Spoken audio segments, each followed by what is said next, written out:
My name is Chris Lewis, and I'm here to talk to you about a world very far away from yours. Martin Luther King once said that life's most persistent and urgent question is, what are you doing for others? I never thought that my quest to answer this question would take me exactly 7,777 miles away from Cincinnati to a country called Tanzania in East Africa to try to answer that question and do my best to help other people. In that quest, I learned the importance of a second question. Martin Luther King's question was, what are you doing for others? The question that I learned was, and what I'll call life's second most persistent and urgent question is, what are you learning from others? I've had plenty of people to learn from in my life. As a young boy, my parents instilled in me the value of learning from other people. They pushed me to learn all about King and some other famous folks. My father didn't graduate high school and was a blue-collar laborer. My mother didn't finish college, worked for UC all of her life just so I could go to college for free, and then I bypassed that and went to Harvard, but came back from medical school to Cincinnati. But they taught me the importance of learning from other people, and they made that possible by always putting people in my life that I could learn from, like my old pediatrician, Dr. Irwin Dunsky, the late, great Irwin Dunsky. This is a quote from his obituary. With his quiet and gentle manner, his expert handling of frightened patients and endless supply of lollipops, Dr. Dunsky was so well regarded that many begged to be kept on as his patients even after the cutoff age of 21. He cared for 3 generations of many families, mine included, and I think I was 22 when he actually kicked me out and said, you have to find an adult doctor. My parents sent me to Finneytown High School. I know it's not Mason, but Finneytown was an environment where I could learn from a lot of teachers, a lot of coaches, and my fellow students the importance of life, giving back, and of course, learning from other people. That firm foundation in childhood allowed me to go to one of the most prestigious colleges in the world, Harvard College in Cambridge, Massachusetts, where I spent, yes, a lot of time in the classroom hitting the books, but I would argue to you, don't tell your parents this, that I learned more from my social network than I did in the classroom. These are guys that maybe look a lot alike, but they're from all over the world, Africa, New York, different parts of America, the West Indies, and I learned to have a global perspective from my friends in college. I came back from college to Cincinnati and was lucky enough to get into UC College of Medicine, where again, my focus was, yes, on the classroom knowledge, which was a lot of volume of information at a very quick pace. I almost didn't make it through. But thanks to a lot of people that were my mentors and my teachers, I was able to learn from them and progress and finally graduate by the skin of my teeth. And a lot of that came from my study partner, Emmanuel. I learned a lot from him as well, those long nights in the laboratory. I had never been overseas at that point, and finishing medical school, I stayed in Cincinnati for my medical residency in family medicine. This is where you're actually a doctor, but you are a doctor in training. You have those 2 letters behind your name, MD, but you still have to be precepted and proctored with all patient care experiences. But I had the opportunity to travel to Honduras and El Salvador as part of the Global Health Track in family medicine at the residency program here at UC. And there, my mentor, Jeff Heck, taught me the importance of applying that lesson of learning from other people to global health work. I had known that growing up. I had learned a lot from other people, but according to Dr. Heck, the best way to do global health was to enter community and form relationships by walking into the discussion with your hands in your pockets. Why? So you're not tempted to use those hands to give people stuff, to give handouts, to talk and give and say, I'm going to do this for you, I'm going to do this for you. When you walk into those communities to form relationships with your hands in your pockets, the only thing you can really do is listen and learn from those communities. I took that philosophy, and after experiencing some global health work in Honduras and El Salvador, I wanted to apply that model to Tanzania, East Africa. I had the opportunity to get a stipend from the residency program. They paid my way for a month to go work in a facility, Shirati KMT Hospital in Tanzania. At the time, it was one of 2 hospitals for a region of 500,000 people. For folks in Cincinnati, that probably sounds strange. From my office at the University of Cincinnati, I could walk within 20 minutes to probably 8 or 9 different hospitals. Folks in Tanzania, in this part of Tanzania, have to walk hours, sometimes days, just to get to the nearest healthcare. This hospital has sometimes running water, sometimes doesn't. Sometimes they have medicine, sometimes they don't. Sometimes they don't even have electricity. You might be in the middle of a surgery and people are pulling out flashlights because the lights go off at night while you're in the middle of taking out someone's colon. But all the time, this hospital does a great job of using whatever resources they have to take care of people. So here I was in 2003, my final month of residency, so I'm almost finished with my training and ready to go out in the world. Here I am in Tanzania with all of my vast medical knowledge from the University of Cincinnati, thinking that I am going to use that knowledge to help other people and change the world and save lives. Me, me, me, me, me. That was my perspective. Despite knowing the importance of learning from other people, I thought that in this setting, it was going to be about what I could do to help other people. My first patient was a lady like this, a pregnant lady. She was already a mother. She was in labor and trying to walk 8 hours to get to the hospital that I was working at. She was hemorrhaging or bleeding along the way, and by the time she got to the office where I was working, she had died. That experience completely flipped upside down my thoughts about what I was there for. Heck, it changed my perspective on what my role in life was. And despite the fact that she was dead, I actually learned a lot from that lady. I proceeded to work the rest of that month with some superstars of mentoring and teaching, Dr. Esther Kawira, her husband Josiah, Dr. Machage. We saw a lot of patients like that kid in the lower left-hand corner with Burkitt's lymphoma, a childhood tumor that can be easily treated if you have the right treatment and know-how, like the folks in this picture do. I came back from that month in Tanzania and started working for what is now known as UC Health. And I was ecstatic to be working in one of the mission practices for the healthcare system, seeing a whole bunch of people that didn't necessarily have the best access to healthcare. In my practice, we're family medicine, so that means we see patients of all ages, from the very young to the very old. But coming back to Cincinnati, I felt like something was missing. I had that desire to go back to Tanzania and see patients from the very young to the very old. I love my work at the College of Medicine and at UC, working on diversity and inclusion and academics programs and things like that. But this pull to say, man, what if I could challenge students from Cincinnati to experience even just a drop of what I learned when I was in Tanzania? Could I potentially take some students with me? And that led to the founding of Village Life Outreach Project. Village Life is a Cincinnati-based nonprofit organization whose mission is to unite communities to promote life, health, and education. So everything we do is kind of broken up into those three buckets. We work to improve people's lives, improve their health, and improve their educational opportunities. And this is what it looks like. This is one of the villages in which we work in Tanzania.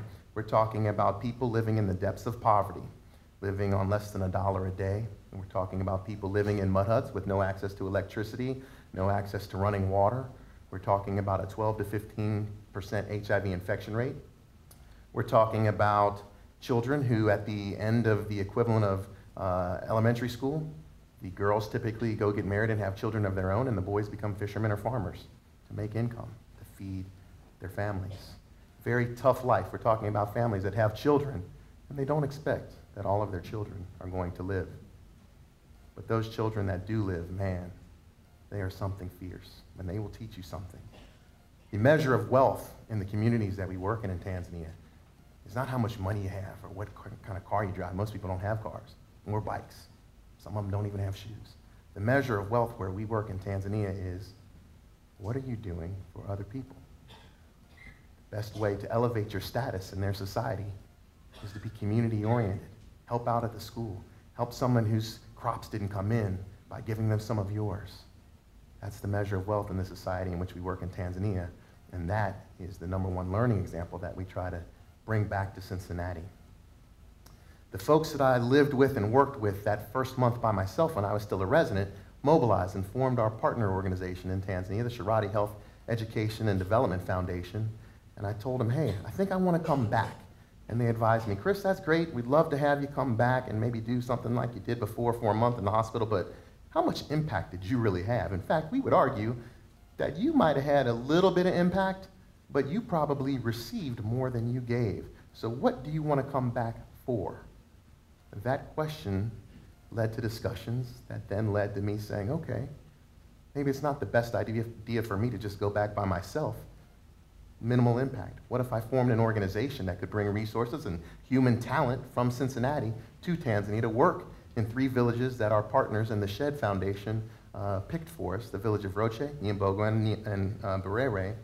These were communities picked based on their need and their willingness to partner. So we went. October of 2004, we took a team of 14 people, very heavily healthcare focused, some medical students and doctors and nurses and nursing students, and we started seeing patients in field clinics, mainly just as a carrot to say, hey, we're here, we want to help, we want to answer that question from King, but we also want to learn from you. So we had dialogues with the community, sat down with the community leaders, the village chair people, and started talking. And they told us something very important. They said, Chris, this is great, you're a doctor, you got a team of healthcare professionals and students. We'll take all the healthcare that you can give us. We'll partner with you in that. We'll do our part, you do your part. But let's back up.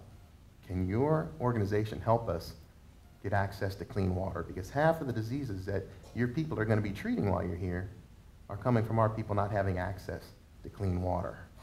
Another light bulb moment, another flip your whole perspective upside down. Here I am as a doctor, knowing the importance of listening and learning, and we had gone in full throttle to another region of the world thinking we could help partner with these people and solve some of their problems, and then have the conversation about how can we really help clean water.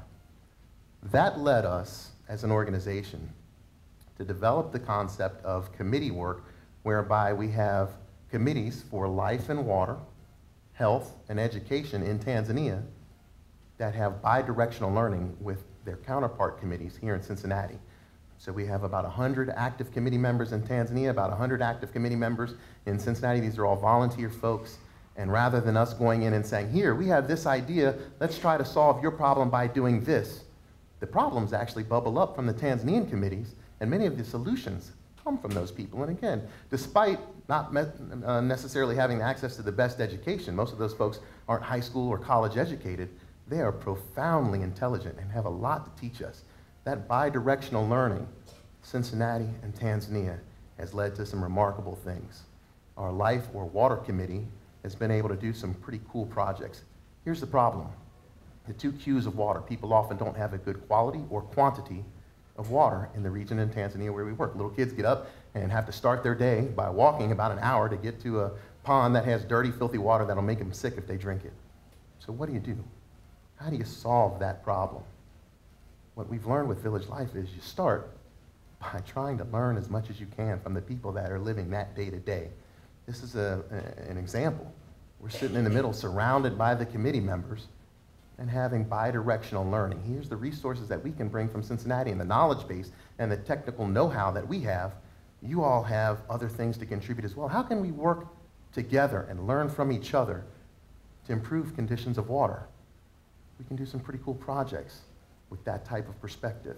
Slow sand filtration, collecting rainwater off of gutters, digging latrines to make sure that the groundwater is cleaner, partnering with Engineers Without Borders at UC to drill wells and to connect those wells to distribution systems so that people don't have to walk all day to get to that one well. They can go to their local tap stand, 10 to 12 tap stands per village to spread it out so you don't have to walk so far. Ingenuity at its finest, but people working together, learning from each other with UC students, engineering students, learning how to apply classroom knowledge to solve real-world problems and learning that from their Tanzanian counterparts.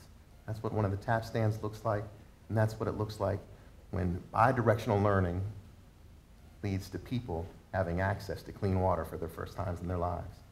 And that's what it looks like on the faces of our UC students, who have, yes, gone to serve, but again, like myself, they might have had a little bit of an impact, but those students come back with more impact than what they gave. Our health committee operates with a similar method. Here's the problem. Death and dying and sickness is real in many parts of the world, realer than you would ever imagine in the confines of your own home here in Cincinnati. What do you do when confronted with this? Well, our style is to learn from the community, see what ideas they have to offer, And that can lead to bringing Cincinnati doctors and nurses and healthcare providers to Cincinnati to partner with the community.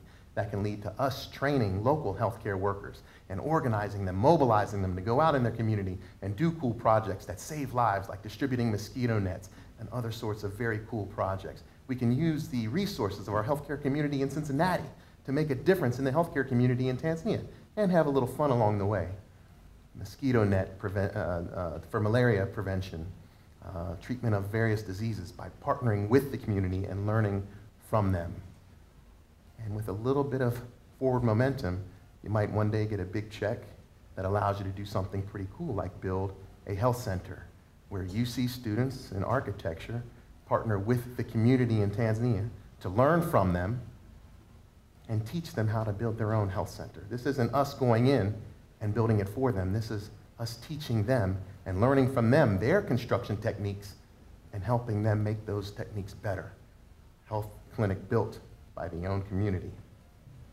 And then you get an even bigger check because you're doing something quite profound with this bi-directional learning model. And that's what the health clinic looks like, where people are now, instead of having to make that 8-hour walk and die along the way, they can go around the corner behind the bushes to their own health center that their community built for them, with the spirit of Uhuru na Umoja, the Tanzanian national motto, freedom and unity. We do a lot of work in education as well. It starts with identifying the problem and then talking to the people and learning from them, the teachers, the mothers, the headmasters, the entire community, so that we can do pretty cool projects like our nutrition project that feeds 2,000 kids every day so that they have full bellies on which to learn. Getting kids to school. Look, kids over there, many of them have to walk 3 hours one way just to get to school. A bike cuts that travel time to 45 minutes. The conditions of the schools. This wall has since fallen down. Luckily, class wasn't in session because some kids would have gotten hurt or worse. But partnering with the community, teaching them better construction techniques, learning from their existing construction techniques and learning what their needs are and how they intend to solve them, partnering with them to build new schools. And that's what it looks like on the faces of those students. And then we're able to bring that knowledge and learning from Tanzania back home to Cincinnati through partnerships with our local schools so that the knowledge doesn't die with us. We're able to pass it on to first graders and high school students at Hughes High School and other schools here locally, including my alma mater, Finneytown High School. So what's next? Well, we are continuing with Village Life to be in the process of learning from the communities in which we serve. This is Edson. He is a professor in design thinking at the University of Cincinnati, involving the community in our strategic planning as an organization and hearing from them that, yes, Doc, we've worked on education, and typically that work is meant for the school children, but we as adults, your committee members, we want access to adult education. Our farmers want to be better farmers. Can you help us with that? Our mothers who may not be employed want to do some small business enterprise. Can you help us with that? Can you help teach us? And we'll help teach you. We want to bring some Tanzanian students to Cincinnati to learn, not just for their own sake, but so all the students in Cincinnati can learn from them. We have offices in the 1819 Innovation Hub. This is UC partnering with some world-renowned companies, innovative thinkers, to look at how are we thinking and how are we learning from each other and how can we apply that learning to solve real-world problems.